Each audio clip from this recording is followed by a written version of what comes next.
परावर्तन में आगे बढ़ते हैं बच्चों, देखते हैं दर्पण सूत्र तथा आवर्धन।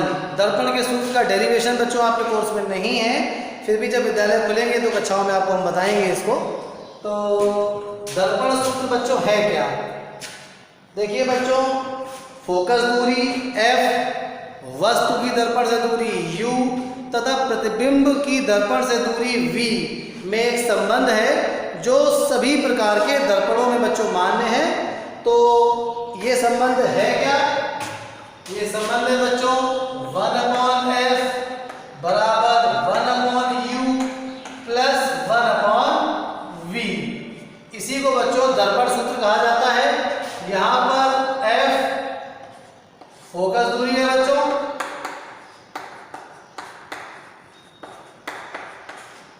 u वस्तु दूरी या वस्तु की दर्पण से दूरी और v प्रतिबिंब की दर्पण से दूरी या प्रतिबिंब दूरी।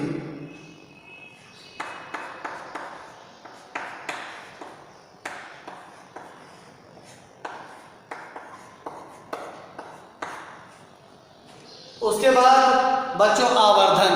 आवर्धन का बच्चों अर्थ ये है, अंग्रेजी भाषा में इसको मैग्निफिकेशन कहा जाता है। तो वस्तु से प्रतिबिंब कितना बड़ा या कितना छोटा है, इसकी जानकारी हम बच्चों हमें आवर्धन से मिलती है। तो आवर्धन को बच्चों m से व्यक्त किया जाता है और आवर्धन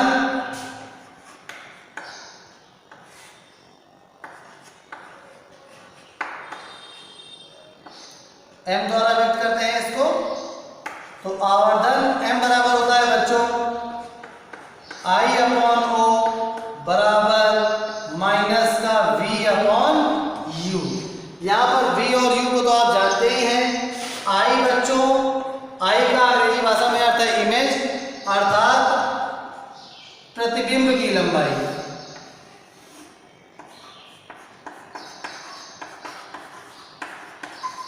यहाँ बच्चों प्रतिबिंब की लंबाई है I। ध्यान रखिएगा, v क्या था, v था प्रतिबिंब की दर्पण से दूरी और I क्या है बच्चों, प्रतिबिंब की लंबाई, लेंथ ऑफ इमेज। और O उसी तरह से बच्चों वस्तु की लंबाई है, लेंथ ऑफ ऑब्जेक्ट है,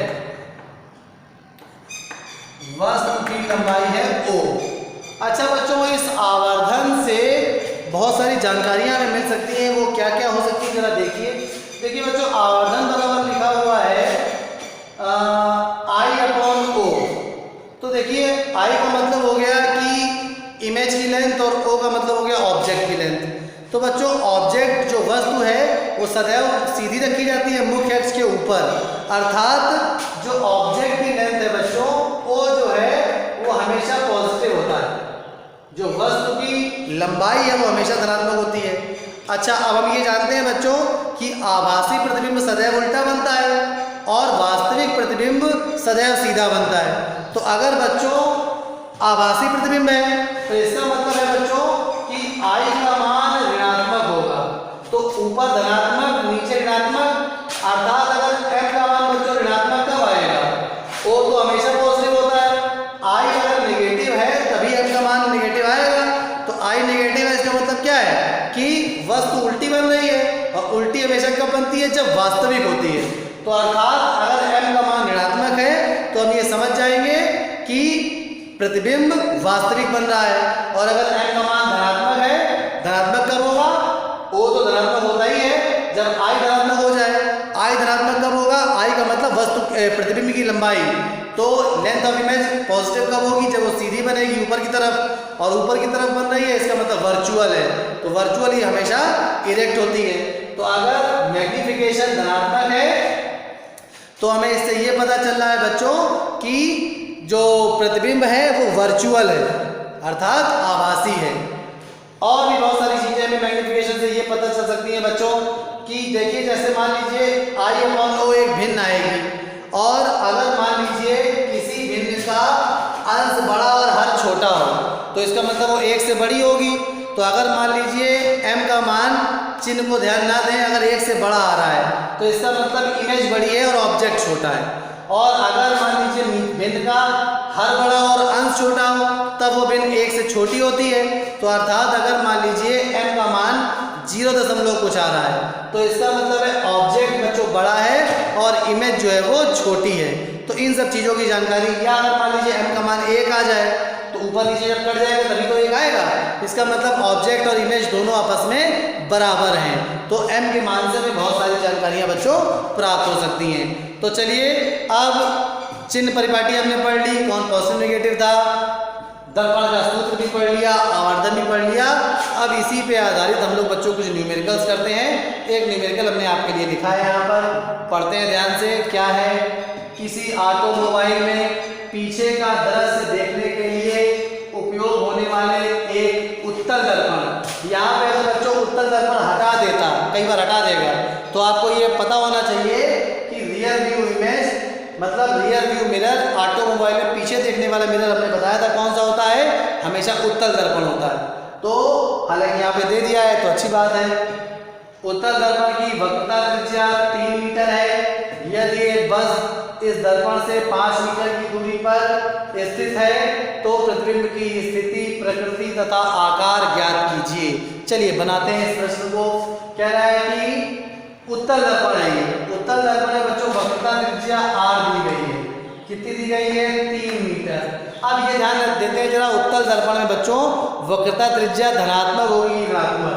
तो ये देखिए जरा बनाते हैं उत्तल दर्पण, और ये है इसकी c, तो ये रेडियस ऑफ कर्वेचर r, ये आपतित किरण की दिशा है और हम p से नापेंगे, समान दिशा में नाप रहे हैं। इसका अर्थ है कि रेडियस ऑफ कर्वेचर धनात्मक होगा और फोकल लेंथ भी इसमें धनात्मक होगी। तो यहाँ पे r हो गया धन का 3 मीटर। उसके बाद क्या है, वक्रता त्रिज्या 3 मीटर है। यदि एक बस इस दर्पण से 5 मीटर की दूरी, बस वस्तु हो गई और वस्तु की दर्पण से दूरी u हमेशा ऋणात्मक होती है बच्चों, क्योंकि इसको आपतित किरण की विपरीत दिशा में नापना पड़ता है। तो u हो गया माइनस का 5 मीटर। अब आगे क्या पूछना है, तो प्रतिबिंब की स्थिति, प्रतिबिंब की स्थिति मतलब हमसे v का मान पूछ रहा है। क्या होगा, आकार मतलब हमें I का मान भी पूछ रहा है, क्या होगा। तो प्रतिबिंब की स्थिति, आकार तथा प्रकृति ज्ञात कीजिए। प्रकृति का मतलब ये है कि रियल है कि वर्चुअल, ये पूछ रहा है। तो प्रकृति तो बच्चों सीधे ही पता चल सकती है कि उत्तल दर्पण में तो एक ही स्थिति होती है, वस्तु कहीं पे भी रखी हो तो उसका प्रतिबिंब बच्चों सदैव आभासी बनता है। अब बच्चों यहाँ पर उत्तल दर्पण से हमें ये भी आइडिया लग रहा है कि v का मान धनात्मक आएगा कि ऋणात्मक। तो उत्तल दर्पण में देखिए, चित्र को याद करिए, तो एक ही स्थिति थी जिसमें आभासी प्रतिबिंब बच्चों यहाँ पे कहीं बन रहा था इधर। तो इसका मतलब है वस्तु से ये छोटा था, तो ये यहाँ पे v का मान सदैव धनात्मक आ रहा था। चलिए अब इन सब बातों को सोचते हुए आगे हल करते हैं। इधर पहुंच जाते हैं। तो ये सीधे बच्चों मिरर फॉर्मूला हमारे पास लिखा हुआ है, इसमें इन सब चीजों को इम्प्लीमेंट करते हैं। r दिया गया है, r की सहायता से f निकाल लेंगे। f बराबर होता है r/2, हमने पढ़ा है अभी। तो ये r/2 अर्थात 3/2 मीटर हो गया फोकल लेंथ। तो यहाँ पुट करेंगे बच्चों, यहाँ पे फोकल लेंथ भी धनात्मक होगी क्योंकि ये एक उत्तल दर्पण है। तो 1/3/2, 3 यहाँ रहेगा, गुणे 2 ऊपर चला जाएगा, बराबर 1/u। u का मान बच्चों कितना है, माइनस का 5, धन 1/v का मान हमें निकालना है। पक्षांतर कर देते हैं बच्चों, 1/v 1/5 घटा इधर जाएगा, धन का हो जाएगा 1/5 धन 2/3। अब बच्चों 1/5 धन 2/3, 3 बचे 15 लासफा हो गया, 5 तिहाई 15 और 3 बचे 15। तो 1/v, तो 1/v बराबर आ गया 8/15। तो बच्चों v बराबर आ गया 15/8। देखिए यहाँ पे v का मान धनात्मक आया है, तो यही हमारा उत्तर हो गया। चाहिए तो दशमलव में भी लिख दीजिए। अब यहाँ पे देखिए बच्चों, इसका हल 8 है, तो आंसर कैसा आएगा, हम लोगों ने रियल नंबर से पढ़ा था टर्मिनेटिंग डेसिमल, क्योंकि 2 ही का ही गुणज है, तो दशमलव में पूरा पूरा उत्तर इसका आएगा। 8 × 8, 8 7 15, दशमलव लगाएंगे 0 बढ़ाएंगे, तो 8 7 से 56 8 64, तो ये हो गया 8 64, 6 फिर 8 7 56 4 8 5 40, तो आ जाएगा इसका उत्तर 1.875 मीटर। ये हो गया बच्चों हमारा पहला उत्तर बी का मान।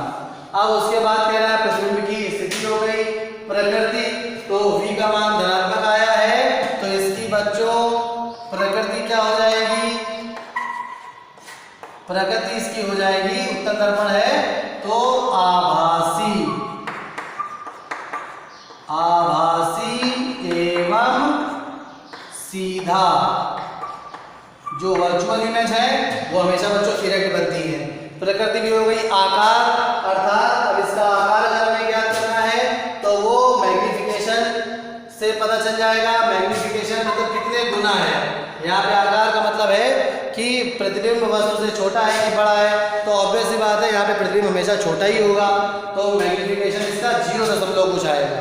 तो मैग्नीफिकेशन निकाल देते हैं। मैग्नीफिकेशन क्या होता है, माइनस का v अपॉन u, क्योंकि आई और ओ नहीं दिया गया है यहाँ पे, तो माइनस का v अपॉन u, तो माइनस का v कितना आया है हमारे पास, यहाँ से लिख लेते हैं 15/8 माइनस का और बटे u का मान ऑलरेडी हमारे पास माइनस का 5 था, माइनस से माइनस कट गया, तो 15/8 बच्चों अंश वही रहेगा, हर 5 है यहाँ पे, देखिए इस भिन्न का हर 5 है, हर के व्युत्क्रम का गुणा अंश में हो जाएगा, तो ये 1/5, तो ये 3 अर्थात 3/8। आवर्धन आया है 1 से छोटा, तो हम लिख देंगे कि इसकी प्रकृति वस्तु से छोटा है, क्योंकि आवर्धन बच्चों 1 से कम है। चलिए धन्यवाद।